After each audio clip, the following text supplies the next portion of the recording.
الان باید بریم سر کار. بریم زنگ زد. من که میخوام برم کار انجام بدم دایی. چه کاری؟ برم دیجی براش بذارم. ها؟ دیجی گری تو. برای تولد.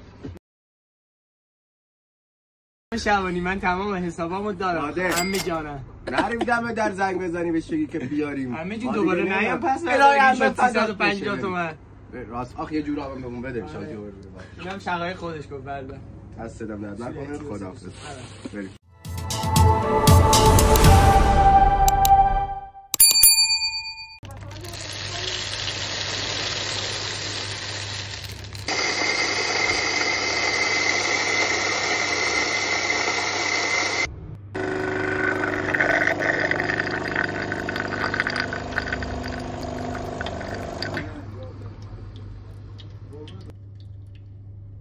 خدمت شما بفرمایید.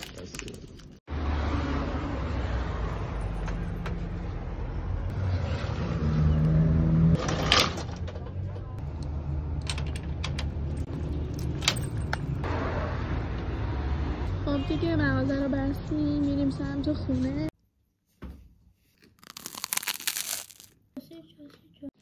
شبنم آجی میشه شارژر رو بیاری واسم؟ یعنی چی؟ یه بار خیرت به من نرسید تو مسخره. اصیل شدیم بخوره. سلام. آره رفیقش هم هست. رفیقش بردا همین چی بردا باشه خدا. بردا نسوارم بهم بده.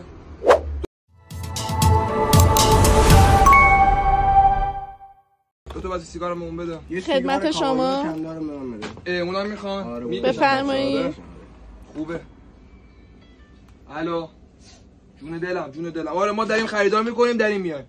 آره رفیقم هست. چی؟ بیا.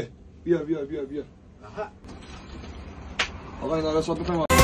هستیم را به آتش کشیدی سوختم.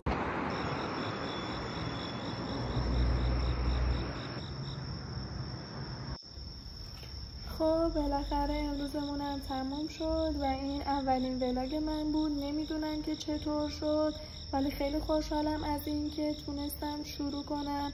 اگه دوست داشتید تو کامنت ها بهم بگید که برای ولاگای بعدی چی دوست دارید ببینید.